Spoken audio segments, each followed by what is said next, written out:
Welcome back, dear students. Today we are going to discuss Sclerenchyma, which is another type of simple permanent tissue. And before we start, let me tell you what simple permanent tissues are. Simple permanent tissues are those tissues which are composed of only one type of cells, and these cells have lost the power of division. So let's move on with Sclerenchyma. The Greek word sclerus means hard and enchyma means infusion. Okay, so you can say Sclerenchyma has been derived from two Greek words, sclerus, which means hard, and enchyma, which means infusion. That means it is a tissue in which the individual cells are hard. These cells are thick-walled and they are dead at maturity. They do not possess any nucleus. They are hard and have extremely thick secondary walls due to deposition of lignin, which is uniformly deposited on the inside of the cell. Okay, they are hard because they possess extremely thick secondary walls due to uniform deposition of lignin. And in the beginning, when these cells are young, they are actively living and have thin walls, but with time, due to deposition of impermeable secondary walls, which is constituted of lignin, they become dead. Okay. Now the types of Sclerenchyma. There are two types of Sclerenchyma. One is known as fibers and second one is known as sclerites. Okay. In this part, we will focus on the structure of fibers. What are fibers?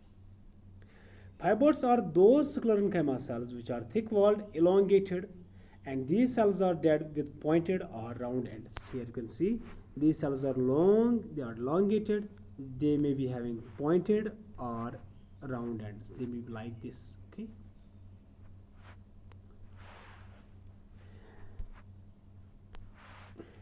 The thickening of walls of these fibers, it is composed of lignin. Okay. And these cells have narrow lumen, or their lumen is altogether obliterated. Here you can see these cells, because of heavy deposition of lignin, they are having a narrow lumen. This is the lumen of the cell, and this part has been deposited by the lignin.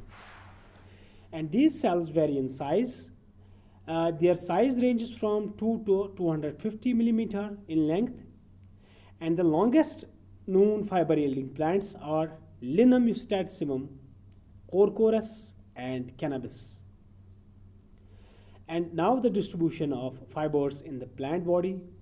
They mostly occur in hypodermis, which is a zone of cells that lies below the epidermis of the plants.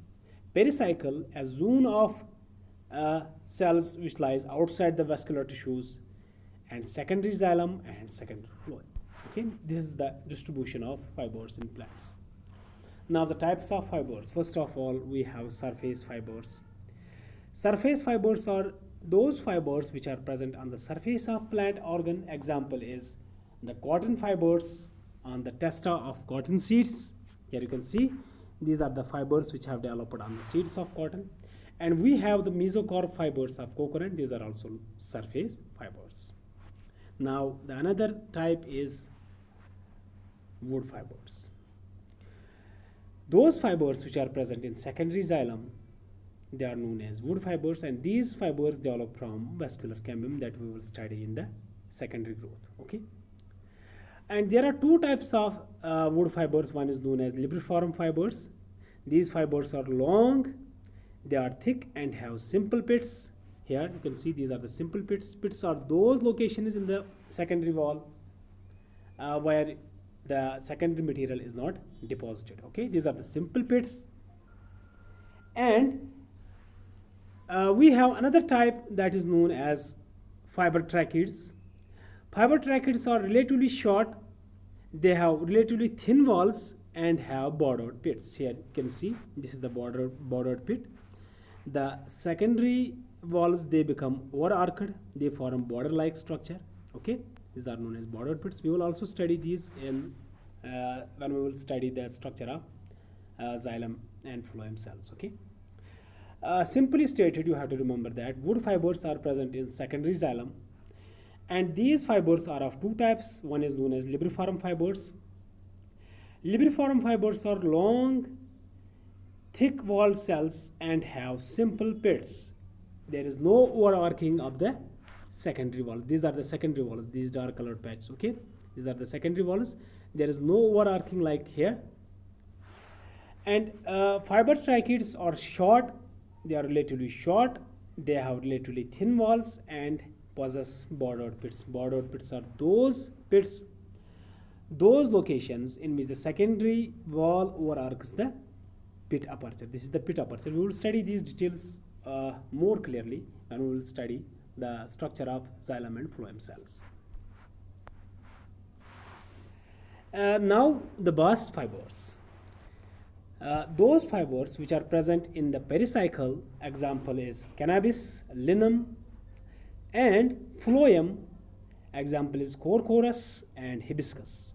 Simply, fibers which are present in the pericycle of plant and the phloem of plant, those fibers are known as bast fibers.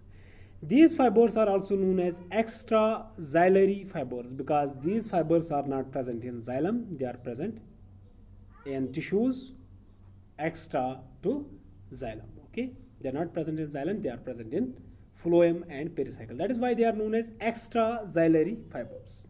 Now the functions of fibers in plants. Before discussing the functions, let me tell you that here you can see these small patches, white patches, these represent the bast fibers. Okay, and these bast fibers are removed and they are converted into the jute fibers which are used for making ropes and other carry bags. Okay, now the functions of fibers.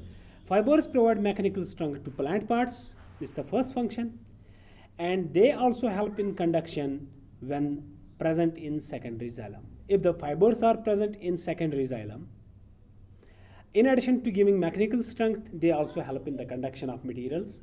And finally, surface fibers on seeds and fruits help in the dispersal of seeds, okay, and fruits. The surface fibers which are present on the surface of seeds or fruits, they help in the dispersal. This is all about fibers, and I hope you all understand this. In the next part, we are going to discuss the scleroids. Till then, stay blessed and thank you all.